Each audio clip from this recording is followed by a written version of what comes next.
don't understand why you bought that. I have more Transformers too. All right, welcome to episode 222 of the Zenspath Entertainment Network podcast. I'm your host, Jeremy Powers, and joining me this week, Steven. Just the two of us. Just the two of us. Chase is off being a bastard. He apparently had people show up at his house all of a sudden, so he's not here. Yeah, Will he play games with us later? We don't know. Is he still our friend? Yeah, that's to be seen. It's not as bad as some of the stuff that Steven posted at him in our Discord. So I was like, damn, love. man. Huh? It's tough love. No kidding. Oh, man. This week we've got, we actually have another part for our Let's Talk About It, which I still have not fixed the sound effects, so you're going to have to deal with one that I already had. With a little discussion there about the late, great Stan Lee and the bastardization of his visualization and voice. Got a bunch of news for price changes, game announcements, Square being Square, and more stuff like that, and some stuff for the speedrun. But before we get into that, let's jump into what we've been doing. And since it's just you and I now, Steven, what you been up to, man? I've been playing mobile games, but just one shocking. right now, because I'm not going to play the one that wants me to do 876 levels. That seemed excessive, but that's not worth it for $75 cash back. But the other one's okay. I can just play that here and there. Mm-hmm. It launched at 11 o'clock on Thursday, so I did download and play a little bit of Mina the Hollower. It took my saved game from the demo and nice. thrust me into the game. So I was getting used to the controls without getting a tutorial. So I was like, maybe I shouldn't have done this. I'm still going through my dailies instead of with ZZZ. It's with Tomodachi Life. I just had Jackie Chan move in. Chris is disappointed because he was supposed to meet up with Weird Al and he didn't show. And Billy Mays is really into astrology now, so he's always looking at the stars. So I was like, all okay. Right. I need to start adding crazy people to mine. But yeah, it's going fine, and I think Weird Al complained he wanted a path to the fountain, which just included like 4 pieces of sidewalk. So I was like, show me your vision, and he's like, I want a path. I'm like, okay, you're right next to the fountain already, and you want a small little sidewalk. It'll cost $3. Let's do it. Whatever. Yeah, I can change it in like 5 minutes, and you're still just as happy. Prima donna. Out of nowhere, one of my favorite PC games that I've ever played got a collection on Switch and PlayStation and got shadow dropped called Goblins Collection. It is a collection of 5 Goblins games, which are point and click puzzle games. Okay. So less Monkey Island and more trial and error, but it's meant to be very comedic. I will.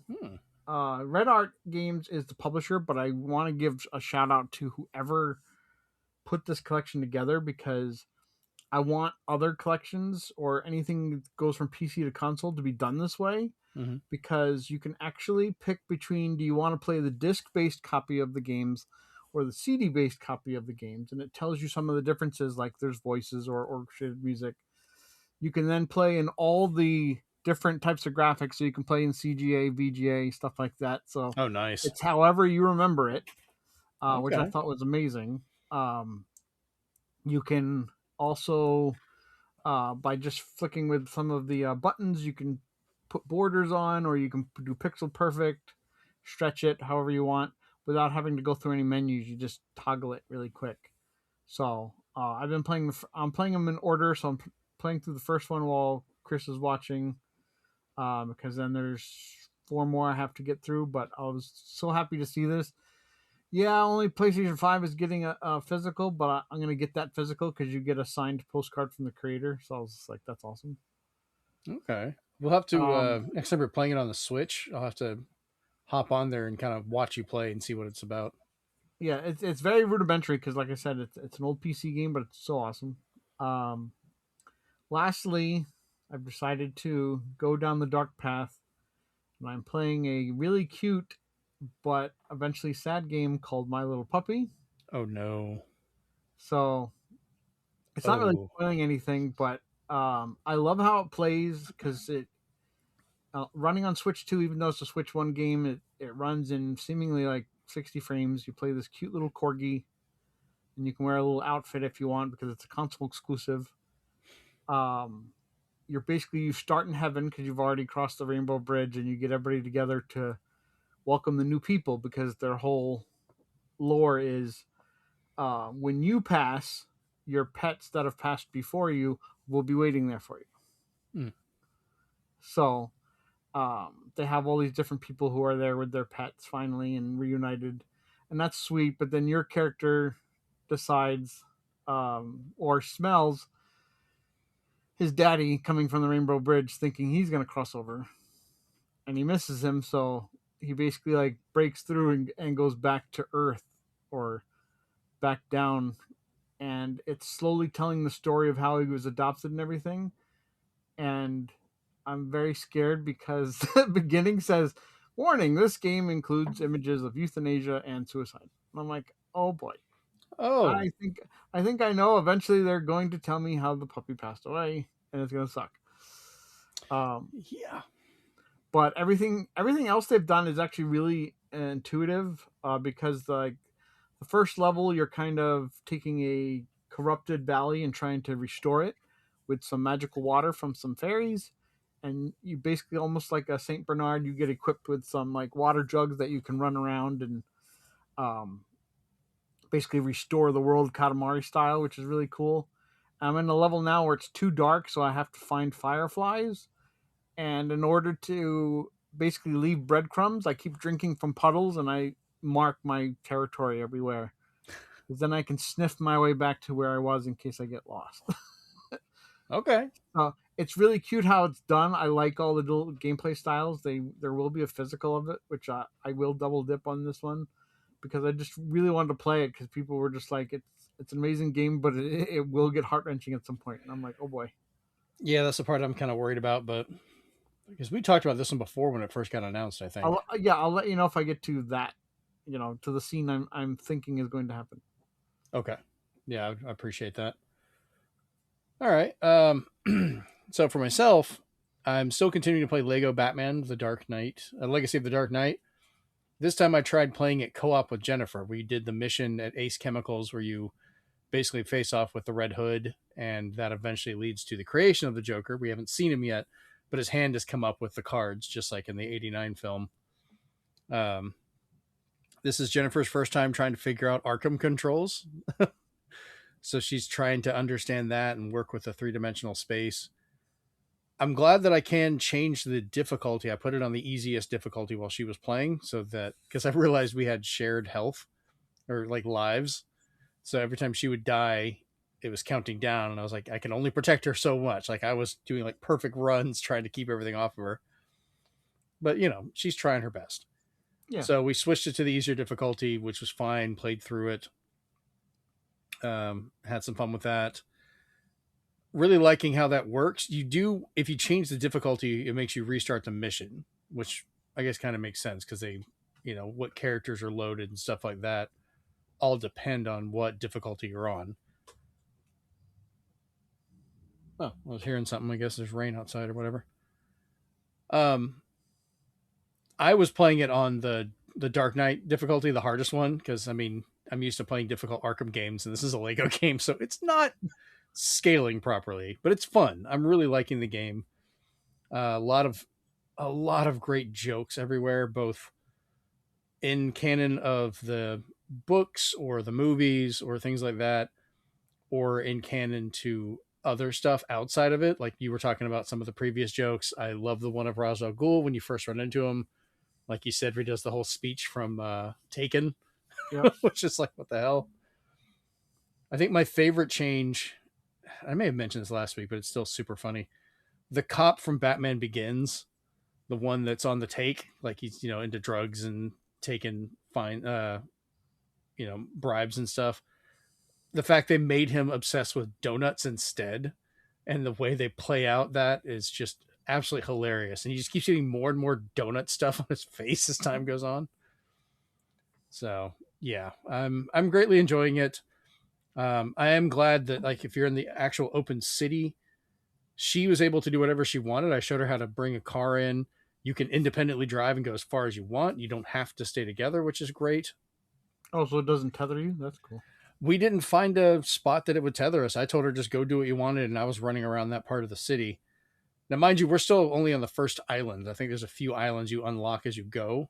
I think after finishing the stuff with the Joker, that opened up the second island, which actually that might have been the mission of going there for Ace Chemicals opens that up. So I know the map expands and you got to find the places for fast travel back to the Batcave. So I'll probably go back there and I'll replay the mission on the harder difficulty just to, because I'm trying to do that to see if I can finish it all that way and finish the rest of the things. But she really likes it. So that's the important part, is I was wanting to have some fun with her about it, and she had a blast. I also picked up Mina the Hollower. I picked it up at work yesterday. Well, once it came out, I only got to play it for a little bit. I do like it. It's a bit of a difficulty spike for a few things. I picked the hammer because I didn't know what the differences for the weapons were. So I was like, well, I usually get a hammer in Monster Hunter. Let's go with the hammer. And you really do have a lot of up close attacks, but it almost leaves you open to get hit again. Yeah, I used the whip because I was just like, there was never a really good whip in Zelda. So I was like, I'm going to play this Zelda-esque game with a whip. Yeah, that would almost feel like a Castlevania, I think, is why I didn't do it. I might go back and try it, but the hammer isn't bad. I like that you can break things and work on it. I just got to figure out the mechanics more. It feels like it needs a dodge. Like you go in, you get a hit, and you have to dodge out before something hits you, and I may not have that ability yet. So we shall see. The best dodge is burrowing underground. I've found out. Yeah, I've been switching systems so much that I've been mixing buttons up, so I need to. I keep healing myself without having much when I'm trying to do something else. I had a friend come by last night. I introduced him to Shaun of the Dead because he has never seen any of the Cornetto trilogy, which for those that are not aware, that would be Shaun of the Dead, Hot Fuzz, and The World's End. So we're watching them in order because we kind of need to. I've been tweaking and working with the OLED, and I was hearing something. There's a beetle in my there's a beetle that flew in here on my desk. Okay. Huh. Big guy. Just put him under a Coke can. So yeah, we were tweaking that and watching it, and he laughed through the whole thing. He absolutely loved it. Nice. I got to say, the 4K version of that, really well done. Good color, good sound. We had to put the Blu-ray in though to watch the plot holes video. Are you aware of that? On the DVD that kind of explains 3 of the plot holes by this like comic book style. Yeah. So I made sure he watched those because he was kind of wondering what happened to certain people or whatever. And yeah, next time he comes over, we'll move over to Hot Fuzz, which I'm a huge fan of Shaun of the Dead, but I think Hot Fuzz is the funniest of all 3 of them. Like that's not a knock against any of them. It's like, picking a favorite member of Monty Python. They're all freaking fantastic. Well, when he watches that, see if he can, what do you call it? Not the Cornetto thing, because that's obvious. But let's see. Well, I had to explain what a Cornetto was. Well, let's see if he can spot the recurring gag they use in all 3. Yes, I'm hoping he notices, because I know you're talking about the backyard fence jump. Yeah, that shows up in everything, which is great. So we shall see. And lastly, next week before the show, during the day, we already have our tickets for He-Man, the Masters of the Universe. So we will be going to watch that. So next week, I will have my thoughts about that in the opening of the show. You will be having to deal with me on that one. Okay, I'm seeing Backrooms on Monday, based on the video game indie game. So really, a lot of people said it was very creepy. So I was like, sweet. I didn't know they made a movie of that. All right. Let's jump over to the group chat because we've got some pickups and stuff to talk about. All right, so I'm going to start off a little bit this week. And speaking of other movies that I've greatly enjoyed, picked up this guy from Transformers. And part of the reason I was happy about this one, this is from the 1986 movie. It's a character called Kranix. You only really see him in the opening of the movie as Unicron is destroying a planet, and then he shows up again as a prisoner with like the Sharkticons and all of them during the trials. And I love the fact that they made him as a figure. They gave him a transformation, which was never shown and looks absolutely ridiculous. Looks like his face just kind of folds out and he becomes some kind of plane. They were like, okay, I guess we have to do something. I would have been fine with him just being a robot. He didn't have to transform at all, but he looks great. Like that is how he looks in the movie. I know it's a little hard to see the reflection and stuff, but I was very happy to find him. So that's one of those when you're going for a full set and it's like this really obscure character and they get a figure and you're like, yay. And then the other one I picked up, and this was ungodly way more expensive than I thought it would be. And this is the crossover Transformers and the Mandalorian. Nice. Yeah, I haven't opened this one yet. It's basically supposed to be his armor and everything. But this is as the Naboo fighter, which is from the, I think, second season of the show. Supposed to have a little stand and all that stuff. Doesn't come with a little Grogu, though. You think it'd been hilarious if they had like some kind of little Grogu in there. Movie wise, like we're talking about, I want to talk about those first. I bought a bunch of movies, and I'm not going to name all of them because that's a list. But there's a couple highlights that I've got that I'm looking forward to. This one, though, I just literally stumbled across it in a Walmart of all places, and that is the 4K of Akira. I knew this had come out, but I didn't expect to find it in a Walmart. I thought I'd have to order it online. It was only $17. Yeah, it's not bad. No, it's not. And this is the one if you are looking to get this. Apparently, the first run of these movies that has the slipcover, there was an issue where some of them did not have the HDR, like they just didn't put it on the disc, so the color wasn't right. If you get this version that doesn't have the slipcase with this cover, they're all fine. So you can get this and watch it. And the main way I've ever watched Akira has been the 2001 Pioneer DVD release, which if you've ever seen it, it's like a dark blue big metal case. And that had an updated dub on it. That's the one I've always known. So I didn't realize that there was an original like 88 shorter dub that they did for the theatrical release and the first US release, which they did include on here. So I might watch that, and they kind of shortened some of the comments and things that they were saying, changed some of the lines. So I'm just at this point, just out of curiosity, just going to watch that one and see how it is. This next one, I'm honestly shocked I did not have any copy of this movie. As much as I love it, I don't know how the hell that happened. And that is John Carpenter's The Thing. Somehow I didn't own this on DVD or Blu-ray or anything. So I went ahead and got it. Looking forward to this one. This is another one that a lot of people refer to as like a reference film because of how good it looks for this. So yeah, I'm trying to convince my friend after we watched the Cornetto trilogy. He's never seen The Thing. And he's like, well, I'm not big on horror. And I was like, it's good though. Like you really need to watch it. Like, even though I've only watched pieces of it, I've never watched it through its entirety. I love the fact that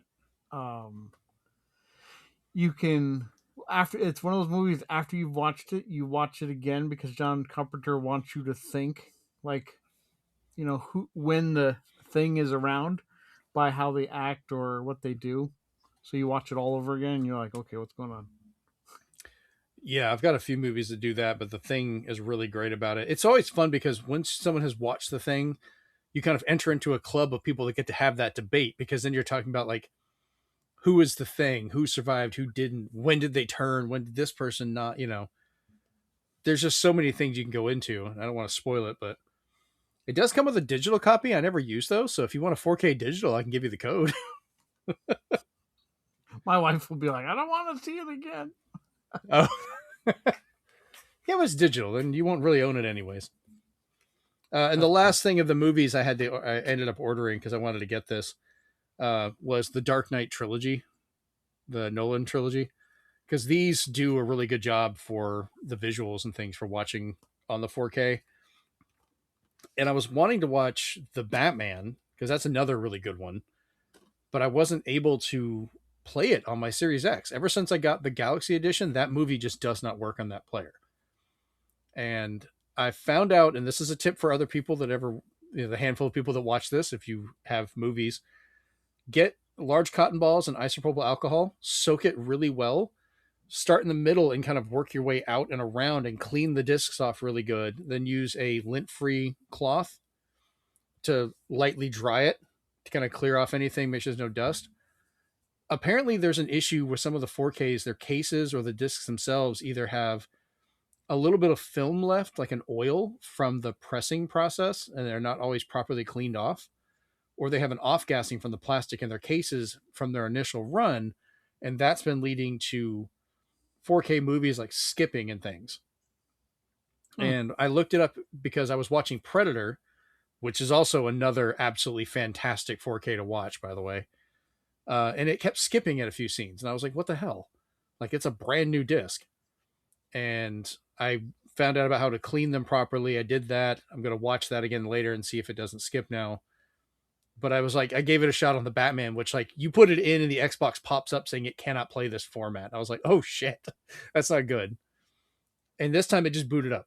So I'm going to have to go through and I guess clean my movies. I never thought about having to do that. I'm very careful. I only touch the outsides. I don't touch the disc face. Yeah. I keep them clean in their cases. I don't leave them laying out. But yeah, I didn't know that's not a thing of me not taking care of it. They just may have come that way. So clean your movies, people, surprisingly. Make sure to let the alcohol, use a good isopropyl alcohol, and that will let it dry so you don't get anything in your machines either. Now, outside of movies, I want to talk about games because I got some games this week. Only a couple, though. Only a couple. This is not all of them. I left some out, actually. I have not played this yet, but I had to pick it up because it looks absolutely adorable. I did get Yoshi's and the Mysterious Book, which I think Jennifer's more excited to play this than I am. But it looked really good, so I'm going to try that probably tomorrow. Some of the other stuff, though, GameStop was doing a buy two, get one free. And I got Transformers Earthspark Expedition and Transformers Galactic Trials just to add to my Transformers collection because I did not have these before. And then Ninja Turtles Splintered Fate Deluxe Edition. That's a great Diablo-like. That's what I was hoping. So I've heard good things about that one, and I'm going to see if the kids want to play it here locally. I don't know if it has online play or not. I think it does. Ooh, we need to play that then. And then it's also got a Switch 2 upgrade. Oh, good to know. Okay. There was not a Switch 2 edition, though, right? It was just Switch 1 not a physical. But, okay. But there's an upgrade because I upgraded mine. I don't mind doing that. This one I found, I've never heard of it, but I wanted to talk to Chase about it. So he's going to have to answer for his crimes of not being here tonight and answer these questions later. Warhammer 40K, Shoota's Blood and Teeth. Just looks like some ridiculous orc-based. Yeah, think of Alien Hominid meets Contra, and that's what that game is like. And it's just has screen filling attacks from bosses and stuff like that, so it's over the top. But it's one of there was another one just called like Guns Cannoli and something like that, and it was all mobsters shooting each other. Nice. So it's in the same style. And these last two, I think, actually finish the set for what's available on Switch, and you and Chase started me on this one. I have Zombie Army 4 for the Switch, and I have Sniper Elite V2 remastered, which I already had Sniper Elite 3 and 4, which I think that is all the ones available on Switch. Correct. And then, of course, I already had Zombie Army Trilogy, and now I have 4, which is all available for those. And I had so much fun playing these with you guys. I'm just going to use this to go back on occasion and just shoot some stuff for fun. PlayStation 3, I got this one just because we talked about having like weird collections. The PlayStation 3 Ultimate Action triple pack, which has got Tomb Raider, Sleeping Dogs, and Just Cause 2. But part of what got me is they're all on one disc. Yeah. Which is kind of crazy. And then I did finally pick up a copy of Twisted Metal, just so, car combat's always fun. And this one, I will have to break out my original Xbox to play it. That's SSX Tricky. I was really hoping it was backwards compatible. Apparently, this one is not. Just SSX, not Tricky. Which, who knows? Give them time. I hope they fix that. Because SSX is great to play on the Series X on backwards compatibility. You get full HDR. It's running at like locked 60 FPS. You get 4K. Like, it looks great. I was really hoping Tricky would be in there, and it's not. So, oh well. I'll play that one on my my original Xbox and probably still enjoy it. All right. What about you? So I got this steaming pile. Why? I still don't. You had it digitally. Why did you? Actually, no, you didn't have it digitally. You had it on Game Pass. Okay, so GameStop again had a sale, and it was like $15 games, $35 games. This was in the $15 games, so I was like, I'll pay $15 for that. Okay. Just because I'm trying to collect all the Call of Duties strictly for Xbox. Okay, that makes sense then. That now there's a reason. Yeah, and so then I also got Outcast. I heard it was good. It was a good game, and it was another like $10 or $15 one. So I got that. I picked up that one. It's delisted now, so this is one of the few ways to play it. Lego 2K Drive. Yep, I have that one. I think I have that one on Xbox though. And then I got some games from Video Games Plus. Of course, I got how do you pronounce this? Wizman's World Retry. It's very sprite based. It looks like almost like a like an ogre battle meets Pokemon. So I'm intrigued. Interesting. It looks really neat. Taito Milestones 4 because I collect collections of games. This one has absolutely almost nothing recognizable. What era are the games from? Like, is it cover a bunch of times, or is it a specific time period or style? It covers a bunch of times because it's got games like everything from Arkanoid to Ninja Kids, which are the recognizable ones, and then the rest you're like, I've never heard of these games. So I was like, I guess I'll be trying them out. Hey, you never know. Maybe you'll find a good new game. I've had that happen a few times on collections where I just didn't know what it was and enjoyed it. Then I got a couple more for Switch 2 because, again, they were part of GameStop did like a $25 deal. And then other ones were for Video Games Plus. The other Video Games Plus one was Rushing Beat X because I have the trilogy. So this is the latest game when it got revived. Another beat 'em up. I was about to say, isn't that a beat 'em up series? Yeah. I didn't know how to Switch 2 release though. And then I got the Rogue Prince of Persia as well because it's Dead Cells. And Dead Cells is awesome. I always want to support what they do. Are both of those key cards or just the Rogue one? Just Rogue, but Rushing Beat is not. Oh, okay. Rushing Beat is all on cart. I will have to look that one up. And then finally, because I never got the original, I got the reissue of it, and that is Jason, Friday the 13th. But I don't think the original one had this because it never really talked about it. But then this one has.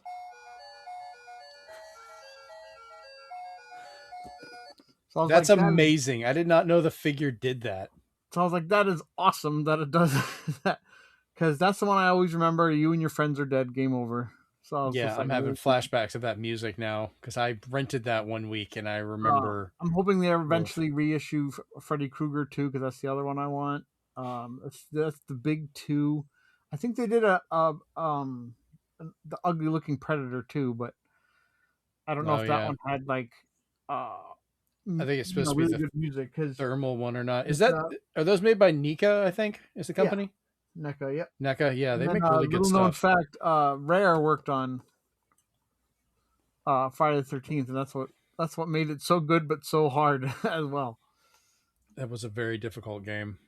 But yeah, that's all I've got. More stuff is probably coming. I think I ordered some that will show up soon. I'll be showing those off probably next week. Nice. Since it's just the two of us, we'll probably end up skipping talking about like Forza and Ready or Not. We can probably jump into our Let's Talk About It section if you're good with that. Yeah. So let's go over to that. Breaking news! Yeah, I'll eventually get a better sound. At least edit it better. It cuts off too soon. All right. So this week we wanted to have our let's talk about it about a topic that kind of pissed me off, to be honest with you. Near and dear to our hearts. Yeah. So Stan Lee is being revived, and if you're listening to this, I air quoted the hell out of that via AI for his likeness and voice for the commercial use by AI company 11 Labs. And initially, I was like already annoyed that they were doing this, and then the more I read about it, the worse it got.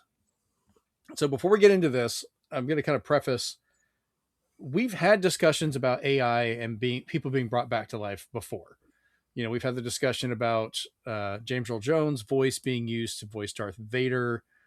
He was put into Fortnite, which apparently I think 11 Labs was the one that did that. As I remember, people were trying to get him to say absolutely terrible things and succeeded a few times. Um, you know, they've done different commercials and likenesses and things like that. And we debated kind of the ethical part of it because some of it was family members signing off on it, or they specifically, like in James Earl Jones' case, gave permission. Like he was like, hey, I want to be, you know, to have the voice of Darth Vader always be around. And he worked with him to do that. And we'll have to see how that is handled. But at least he was aware of it before his death. Okay. This is not the case. This is the exact opposite of it. So basically, this company acquired the rights to his voice, to Stan Lee's voice and image, and intended to license it out to other companies for use in films and commercials. So it's not even a decided thing. They could have him doing whatever they want him to do in these cases. He could be selling life insurance. He could, you know, do a political ad. He can do whatever the heck they want him to do. They intend to use his voice to narrate audiobooks as well as a Stan Lee Book Club of the Month. Mind you, he's dead, so he's recommending books he has no way of knowing or recommending himself. I doubt they have lists of books, especially modern ones, since he's been dead for a few years, that would be included in this, but he all of a sudden could recommend them, which is already kind of ghoulish. And they're going to be using generated comic book panels from templates that already include his likeness. But the worst part of it is Chaz Rainey, who's the lawyer and board member for Stan Lee Universe, the company that owns the rights to Stan's images, stated, quote, Stan always believed in meeting his fans where they were, in the pages of a comic, at a convention, or in a quick on-screen cameo. Then he went on to say, this partnership is a way of continuing that. Fans have always told us that when they read his comics, they hear the words in Stan's voice, and now, thanks to 11 Labs, we can make that a reality. So I've been lucky enough I got to actually see Stan Lee physically before, one time at a Comic-Con as he walked by, and all of us were just in awe. And that was fine. I was like, cool, I got to be in his presence and see him, you know, the man, the myth, the legend, all of it. But it gets worse because you're like, okay, well, the company is doing this. And also last year at LA Comic-Con, they featured an AI version of Stan Lee that they charged about $20 where you could talk to the AI for about 3 minutes to have it say stuff, which is already pretty much puppeting a corpse with their hand up his ass, as best I could put it. But what makes it worse is the fact that it should be noted the company controlling his likeness and selling it to the highest bidder is the very company Stan Lee sued before his 2018 death, claiming that the chiefs at POW Entertainment, which was his original company, which is what was then created into Stan Lee Universe, they conspired to fraudulently steal his name and likeness to benefit at his expense. Now he can't approve or disapprove of whatever the company decides to have him represent, endorse, or say. Basically, like I said, like a reanimated corpse that they're puppeting. And I wanted to discuss this because I think this is one of the most morally reprehensible uses of AI I've seen for a lot of stuff, because he was actively fighting these people not to do this, and they're just standing over his grave doing what they want. So, thoughts on this one, Steve? So Yeah, because if you look up 11 Labs, they deal with a few of them that passed celebrities, but they're also dealing with living celebrities as well. Matthew McConaughey, I think, is one of them. David Hasselhoff and stuff, and I was like, okay, because at first when I read that, I was like, wait, did he die? And I was like, no, he didn't. Yeah, it's He's like one of the living Hasselhoff's still people around. doing. Um, so it's disgusting when it's against their wishes. Like, I don't know if he got to like even amend his will, which he probably didn't before his death, to be like, you can't do that, because I know some stars have done that, to say like, after I pass, I'm gone. You're not using me for anything. So yeah, this was one of the sad anecdote that he tried, and he knew that they were going to just profit off of his stuff. So the best we can do in these cases is just at least the people in the know, vote with your wallet and just Mm-hmm. you know make it a failure so they can learn like this is not a viable thing to do. Do I think 11 Labs is going to go away? No, because people are going to sign up to do their things, and some of them have their heart in the right place. But Stanley Universe / POW Entertainment definitely does not. So, No.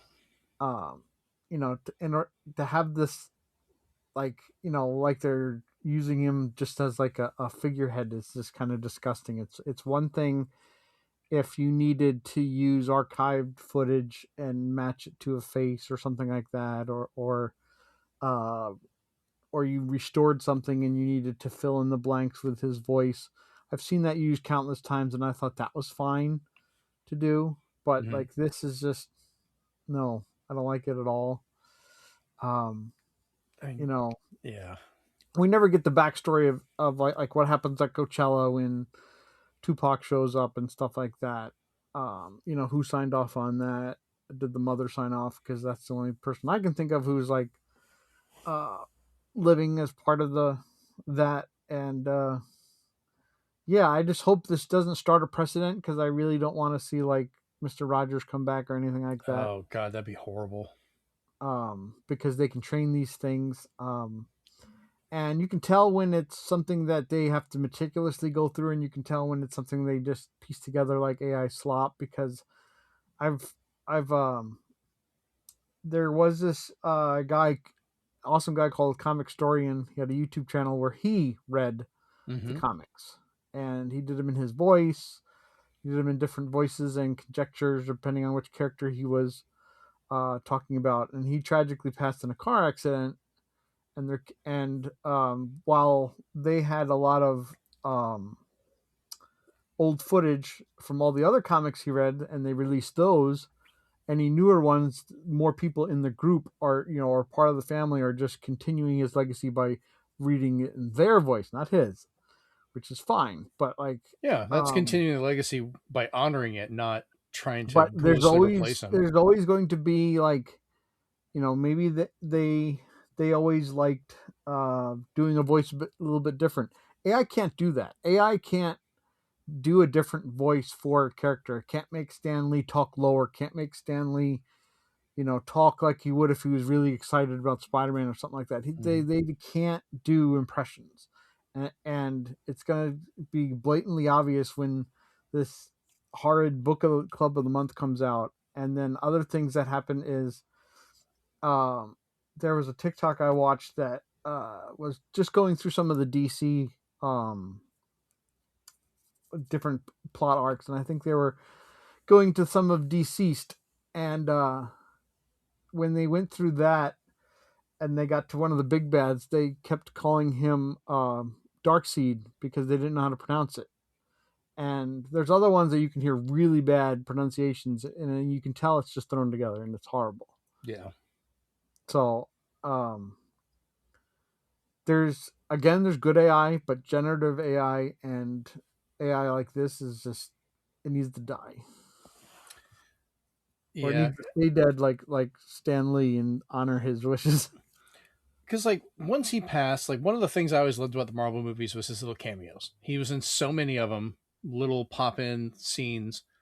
And after he passed, I liked how they kept having the cameo, but they would have like visuals. Yeah, it was like, what was one of the Deadpools? I think they had like a graffiti art of him in the background, and they'd have like a street named after him. Or Yeah, I really like the one that they did in Fantastic Four when it was like a younger representation of him and Jack Kirby on that Earth running their version of Marvel Comics. Like I thought that was really nicely done. Because they showed a love for the person and what they did without ghoulishly taking advantage of him. And that's what a lot of this is. That he has no rights in this and no say. So no matter what they have him do, no matter how bad it is, that will start becoming the memory of younger generations of that's what Stan Lee is. And I think that's a fucking crime. Like that's terrible. yeah. Because the biggest difference with this one is that there's no family, friends, anybody involved. It is merely just people who, um, at the time, like made him sign a contract that we're going to own your image, and he was like, okay, it's a nice way to make money, and now it just mutated into this horrible beast that has nothing to do with the family or kin or anything whatsoever.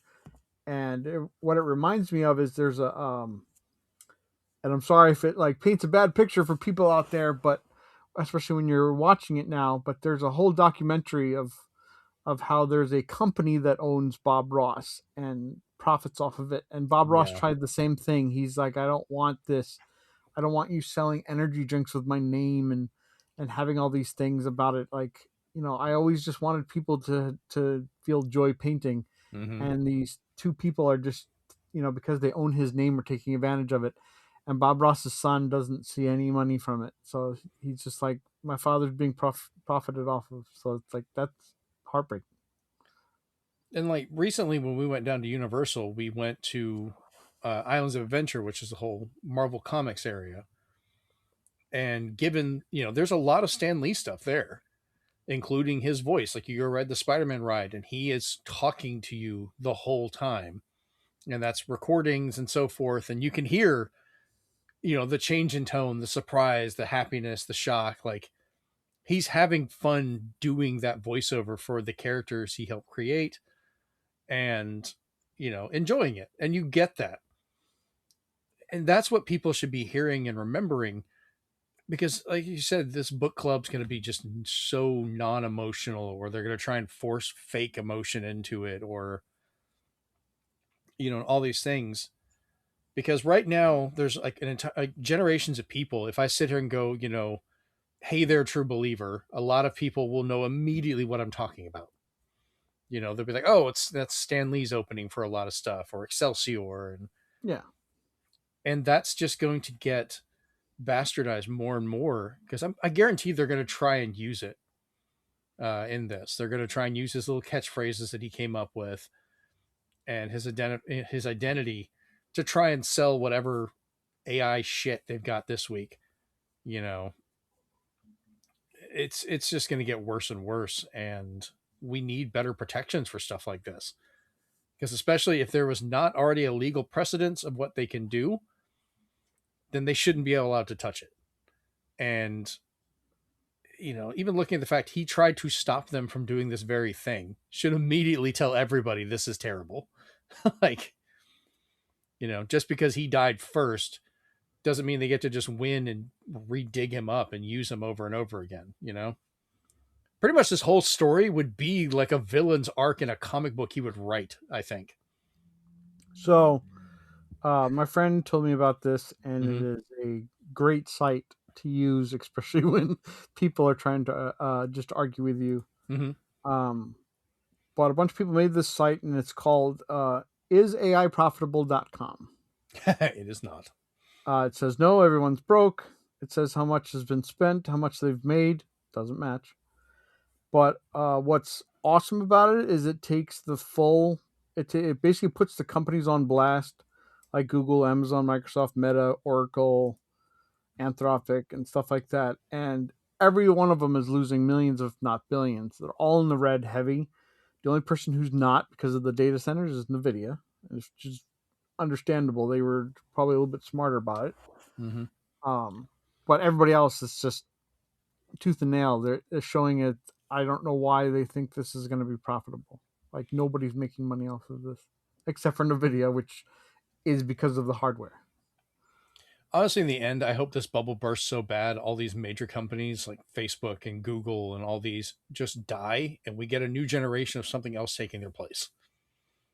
Because we used to have that every, so many years to a decade or whatever, companies would kind of phase in and out. Like you'd have some long term ones, but like remember Yahoo used to be a big thing, and then that collapsed, and kind of Google came up in its place, and there's other companies that come and go, and that leads to innovation and I kind learning of from the just want to past. like you know, I don't want the companies to necessarily die, but I want them to kind of go under new management or new leadership because I don't want more mass layoffs because they invested too much in something and now they have to lay off people. I'd rather them uh cut their losses. They're already a humongous company and maybe do a hiring spree to I don't know, get the goodwill back from the people.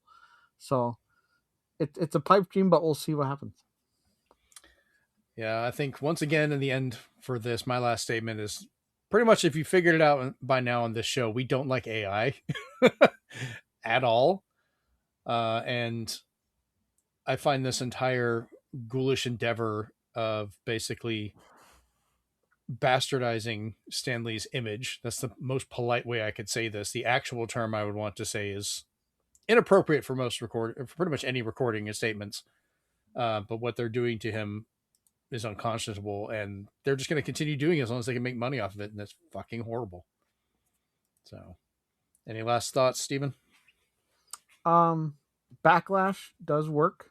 Mm-hmm. Um, One of the things that Amazon I think was doing is they're doing a thing where they want people to make content for their streaming service strictly with AI. So it's all going to look like garbage. And the person who made um, some of like the some of the great stop motion stuff and some of the great computer generated stuff, Gutierrez, if you look him up, Mm-hmm. he did a lot of movies and he was known for a lot of stuff. And he was going to make one called like something punk. I think it was Monkey Punk or something like that.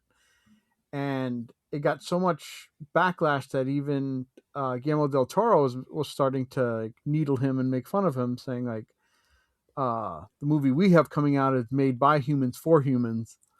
So he just kept like digging that. And even though it's kind of like the too late, it's still nice to see. But Gutierrez kind of changed, and he says I've canceled that project because I thought I was, um, you know, putting the spotlight on artists and creators when obviously I wasn't. So, I think when you get enough backlash, even though the person might not learn their lesson, you can at least stop something from happening when they figure out we don't want this. Nobody asked for this. I don't know anybody who asked for a book of the month club. So backlash works. If you don't like something, make yourself heard, but do it in a civil way. Yeah. All right, let's jump over to the news where we've got more, well, news that's affected by AI in a terrible way. All right, first off this week, Valve has raised the cost of the OLED Steam Deck, citing it as, quote, due to rising memory and storage costs, as well as the current state of component costs and other global logistical challenges across the industry as a whole, which is a very corporate statement in regards to that. Like, it makes sense, but a little more corporate than you'd kind of expect. So the 512 gigabyte model has gone from $549 to $789. So that's a $240 jump. And then the 1 terabyte model has gone from $649 to $949. That's a $300 increase, making, the Steam Deck more expensive than a PlayStation 5 in some cases. And now you can buy a Switch 2 and all the exclusive games and still save money. Yeah, that was absolutely hilarious to see that. But this has made many question the cost of what this upcoming Steam machine is going to be, because now people are thinking that's going to be around $2,000, if not higher, because of what they have in there. And at that point, I didn't pay that much for my actual desktop, and I have a much better graphics card in here, and capability for so many other things. It's just gotten insane, and I just that's so much to work with. Others are also kind of wondering if Valve has been a little fishy about this, because the OLEDs have been out of stock for a while now. And then the moment the price increase went, they restocked all the stores. So they've had the systems, they've hoarded them during the time when they were cheaper. As soon as they raised the price, they threw them up there. And sadly, they still sold out. People were trying to get them and just eating the extra cost. And I mean, think about it. If you paid, even for the 512 gigabyte model, that extra $240, how many Steam games could you get for $240? Like, you could fill that Steam Deck and use it. And now you're just having to pay all that extra just to get the damn thing. Because I don't necessarily think Valve held back the stock. I think they had to make a decision, because at first they said like there won't be any Steam Decks for the immediate future, and they're like, well, that doesn't bode well with our shareholders, because you know how it usually will come down to pressure from that. That's why Nintendo had to cave, unfortunately. But I think they were dealt with the hard decision, saying like, we can take a hit and get this memory for having more Steam Decks, but we're gonna have to raise the price, and people are gonna think that we just had these in the back room. So it's kind of weird timing for that, though. It's rough. Maybe they're learning their timing from PlayStation. We don't know. Because that's one thing, like, at least with Nintendo, they've given people like a month or two in advance. Like, it doesn't go up until September, I think, for the $50 increase. And so it's like, hey, if you want to go ahead and get it, now's your time, get it, and we'll go through the current stock and go from there. But it's just, this whole thing is becoming untenable, and it's going to have to break at some point. Like, things have gotten ridiculously expensive, and now that's falling back on retro games. Those have become even more expensive now, as people are trying to find older systems, hoping to be cheaper, to play those. And you and I both collect a lot of retro titles and things, so we know these things have gotten more expensive recently. So, don't know. I'm going to stick with my normal Steam Deck, and I know you have yours, and we're just going to ride that out until this all changes. Yeah, I have a PC portable and a Nintendo portable. I'm good. Yeah. I've got my gaming laptop, my Steam Deck, my Legion Go. I'm good on that side. It's just good luck if you didn't have one. And I'm really sorry if you were trying to save up for one and now all of a sudden you need a lot more just to get it. So, all right, let's move on to our next little bit here. All right, so Square Enix released updates on the next Dragon Quest, as well as another edition of Dragon Quest XI during a 40th anniversary presentation. Dragon Quest XII, The Flames of Fate, development has been restarted after multiple delays and developer restructurings, with the game having a new logo and now being titled Dragon Quest XII Beyond Dreams. Yeah, they're no longer hardcore, dark Dragon Quest. They just went back to, no, we're going to still be lighthearted. Yeah, the title looks to be another open world RPG with a clean art style that mixes fantasy and technology, which is like, I want to say Dragon Ball Z technology because it's Akira Toriyama for the main design, so that makes sense. Along with a new human dragon character and other stuff that they showed. It looked nice. Like, I was actually intrigued by it. They had announced Dragon Quest Monsters, The Withered World, coming sometime soon, it says, for Switch 1 and 2. In the worst way, they just had JPEGs or PNGs walk across the screen. And yeah, there was no animation at all. They're like, look, we put together the worst teaser you've ever seen in your life. If that was put together by a person, that's better than any of the AI anyone else ever made. So it could be AI. No, it actually animated smoothly. I think an actual person moved those clips around. They just click, drag, click, drag. But that's coming up for Switch 1 and 2, PS5, Series, Xbox Series, and then PC. So we'll get that sometime coming up. Now, this was a little controversial by a few people, and the more I looked into it, I'm definitely not going to be getting it. Dragon Quest XI Echoes of an Elusive Age S Definitive Edition for the Switch 2 coming September 24th. They announced there's no upgrade path for Switch 1 players or the ability to transfer your game save, so you have to start over. As well as the biggest update is it can now play at 60 FPS, while all the other content like the 2D mode and orchestral music is already available on the Switch 1 version just fine.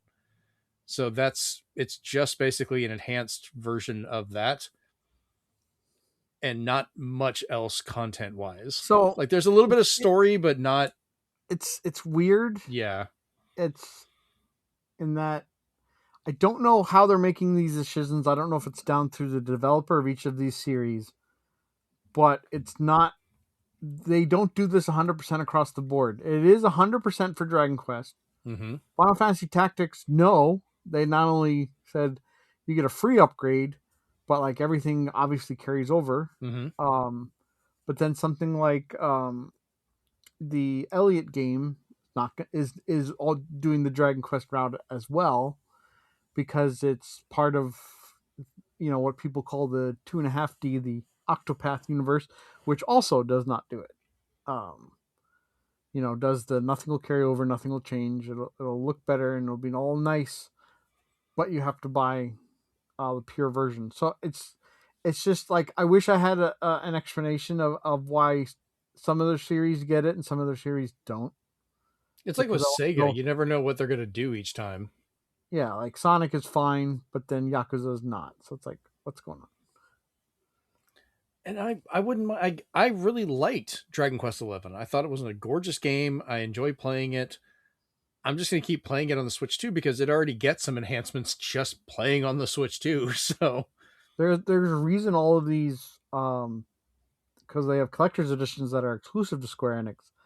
And there's a reason the Switch 1 collector's editions sell out almost immediately and Switch 2 just sits there because everybody's just like, it's a key card. Yeah. And it's not even just the key card. It's just like, oh, if I somehow bought it, but now I want it physical in this nice set, I can't use my save. I can't upgrade my game. It's just bleh. Well, they were doing that for some of the other Final Fantasies where it's like if you played it on Switch 1, which at the time was the only way to play the game. I think it was the other Dragon Quest, actually, not Final Fantasy. And then you wanted to go to the Switch 2 with a later version, that save would not carry over.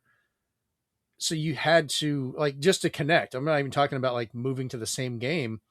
They had a feature where your save would carry over and give you extra things. They had to all be on the same system. So you had to go back and retroactively buy those games again and play through them just to get the stuff you would get. So I think you and I both just kept buying them on the Switch because we're like, oh, our stuff just carries over. Why would we, like, you've incentivized us not to go to the Switch 2? Because I don't want to play it again. Like, I've already played through a bunch of this. I'm good to move on. Yeah. I don't know what is up with Square sometimes. So I don't know. Dragon Quest 12, I'm pretty sure it's probably going to be a key card, which is depressing. It is. Then I don't really want to get it anymore at this point. Like, I'm just kind of tired of their bullshit. Like, give me anything else.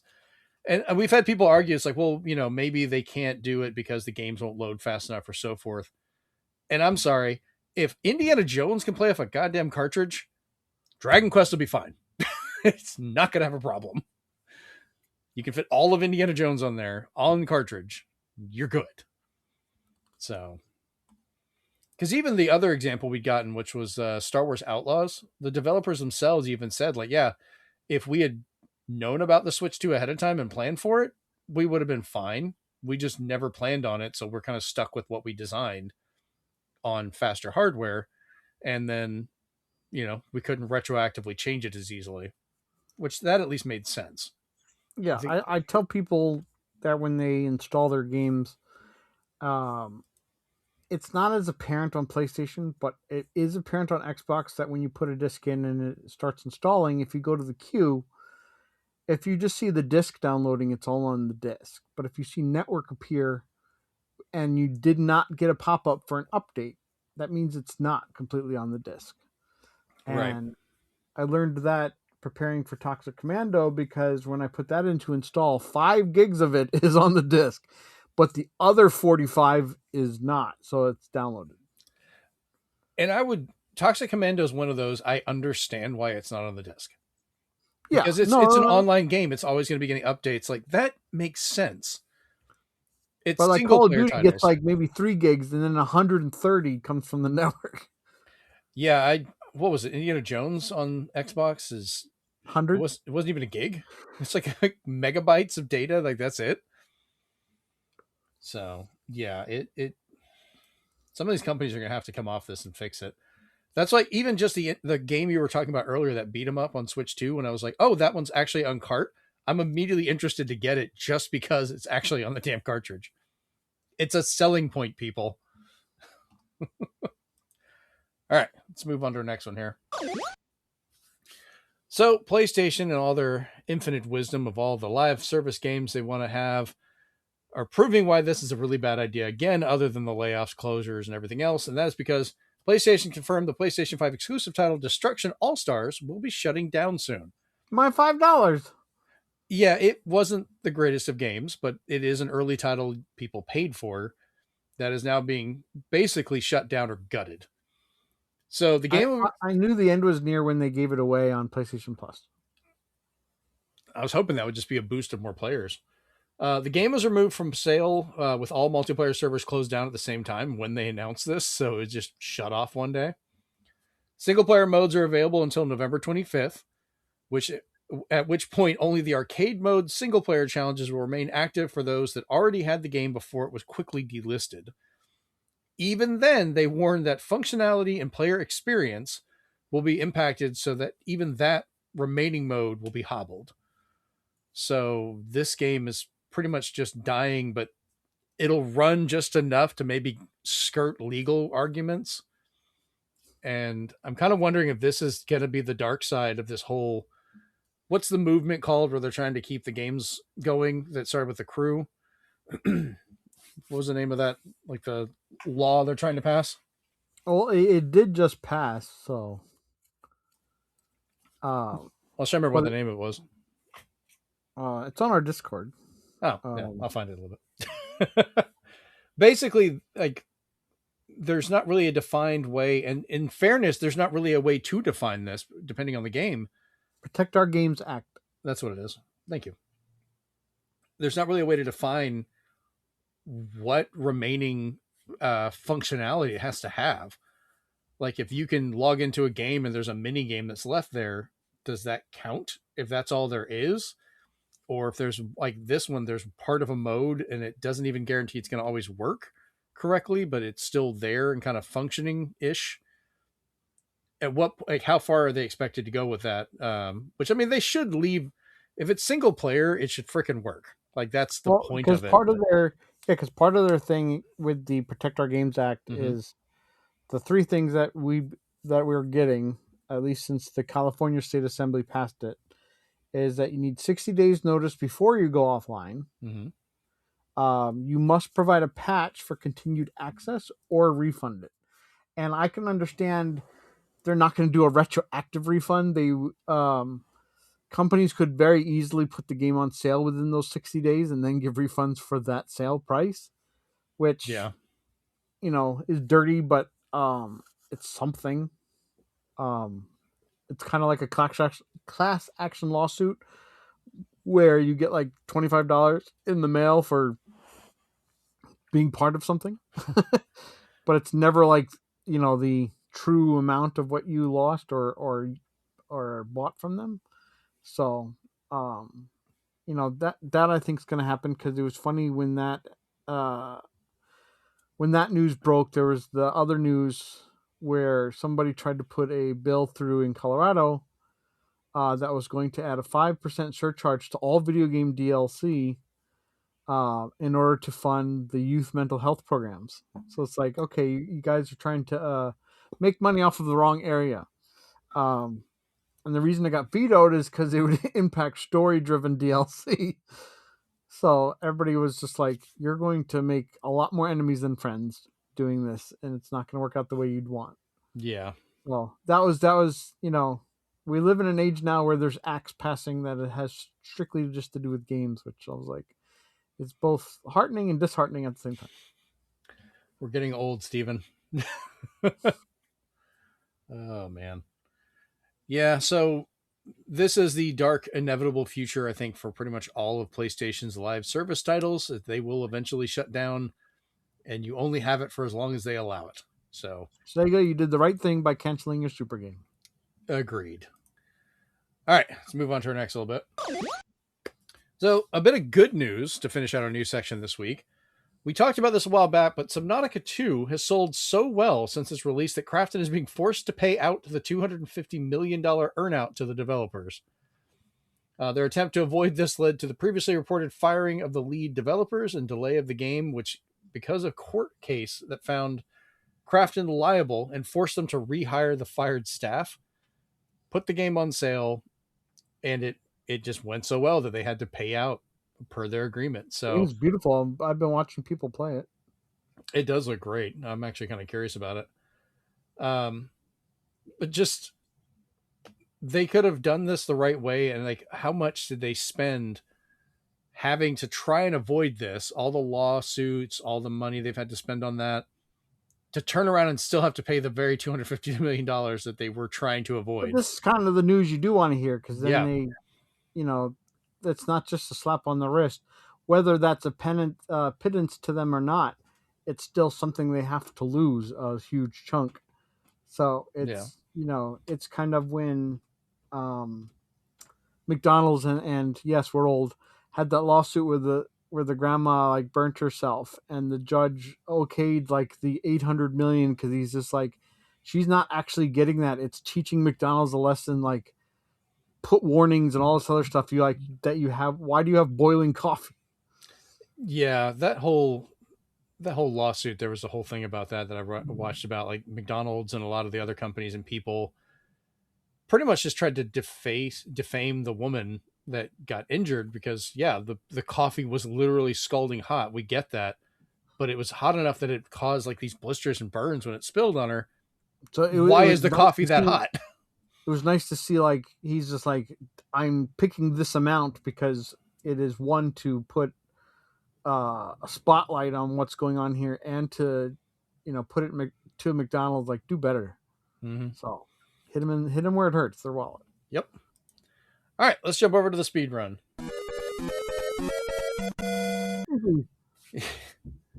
All right, Call of Duty Modern Warfare 4 is releasing October 23rd for Xbox, PlayStation, PC, and, say it with me, Steven, Switch 2. No. Day and date with other releases, by the way. This is no pre-orders yet. Yeah, no pre-orders.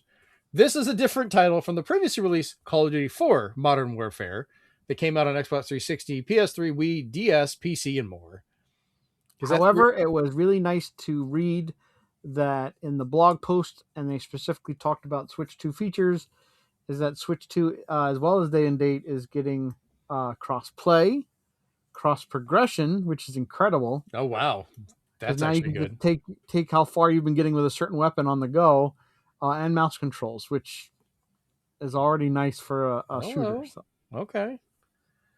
Next up, on the same day they did that, Activision shadow dropped Roller Coaster Tycoon Classic for Switch 2 with mouse controls, and everybody's just like, well, now I'm going to have to buy the console version because that's all I needed was mouse controls. Is that an upgrade to the existing? Because I think I have Roller Coaster Tycoon Classic. I don't know. It didn't look like it because I couldn't find anything that there was any kind of upgrade. It was just buy this one for $30 now instead of the older one. Yeah, Nintendo really should have put some kind of like gates in place to kind of explain, like, okay, this is how upgrade paths have to go, like this, because it's very much the Wild West of what's going on. Next up, Maverick Games, made up of ex-Playground Games and Forza Horizon developers, have a countdown video that ends on June 2nd. So by the time you watch this, it might have already run or be going tomorrow. And is hinting at a new open world racing game from them, which we'll see what happens with that one. I'm just curious to see what they do. Witcher 3 Wild Hunt is getting a new expansion called Songs of the Past for PS5, Series X and S, and PC. So sorry, Switch users. This expansion puts you back in control of Geralt of Rivia, for a new adventure and is the first expansion since Blood and Wine back in 2016. They're going to release more information about this later this summer. So I guess they're just kind of holding off while they're working on whatever game they got next, or Witcher 4. They kept their promise. They said they were going to bring some updates to Witcher 3. Yeah, that's cool. Hideo Kojima has teamed up with Nicholas Winding Ryan for a Prada Mode event teaser exploring new creative possibilities through AI technology. Many fans of Kojima are not taking this well, as they felt his work has warned about the effects of AI on creatives just to see him turning around and supporting it. So, for a man that claims he has a thumb drive full of ideas for after he dies, how much of those are just AI ideas now? Wants to interview a ghost and feature him in his next game. I think Kojima's gotten into that point where he's just kind of lost it. Terrible news for me, but Fable has been delayed until February 2027, and I both understand it and hate it. Microsoft stated it was because of a packed upcoming release schedule for both first and third-party titles, which including Halo Campaign Evolved, Gears of War E-Day, GTA 6, etc. I just want to play around in Albion. I just want to run around. Kind of like Mina the Hollower, where some indie games are like, our game's delayed because we're not going against Mina. There's a bunch of parties that are not wanting to go against GTA 6, so they're just like, we're not releasing right now. Yeah, they won't ever release, it seems like. I don't think that game's ever going to come out. I think they're just going to keep delaying it forever and make money off of like YouTube trailers and just people watching it. So all right, let's jump over to the big question for this week. All right, so to end this on a lighter note, you'd come up with this one earlier, but summer is upon us, which means time to play some games. What game did you last complete? What are you playing now? And what do you want to play next? So, Steven, I'll let you start on that one. Well, I last completed. Let's go to the Discord first. I'm gonna say we've got a list on the Discord. I just want to get the name right. I don't want to. It's. Where is it? There we go. Right here. Was Librarian Tidy Up the Arcane Library. It was one of those like cozy games, which if you like putting away books in a library, I spent 4 hours doing it, and I loved every minute of it. And Shanoa saw me playing it and tried it out, and she fell in love with it too. It's basically just, it's basically Fantasia, but without all the music bothering you or in the way. It's just you trying to put away all this stuff and then thinking, oh, I can use magic to put it away quicker. And if you put it all of it away, you get the best tasting pizza in the world from the wizard. There you go. That's what he promises you. What I'm playing now, I'm kind of juggling. So if I play with somebody, it's Lego Batman, because I'll play that with Chris. But if it's single player, what am I playing now that's single player? Yeah. That's a good question. Oh, Pragmata, duh. Pragmata is my single player game, and then my co-op game right now is Lego Batman. But what I do want to play next, but I'm trying to hold off until I finish Pragmata, is Mina the Hollower, because it just seems like there's going to be so much to explore in that, and I want to play with it. Okay. And what do you want to play next? Mina the Hollower. Oh, okay. Sorry, I thought you were talking about what you're playing now. All right, so it's kind of funny. The last couple of games I've finished have all been cooperative stuff. The last main title was you and I finishing one of the story modes in Resident Evil 6, of all things. The other one being that we finished the story in Demio across D&D Battle Mart. And now a new update's coming. Yeah. Actually, I think it's already out. I have to look into that one.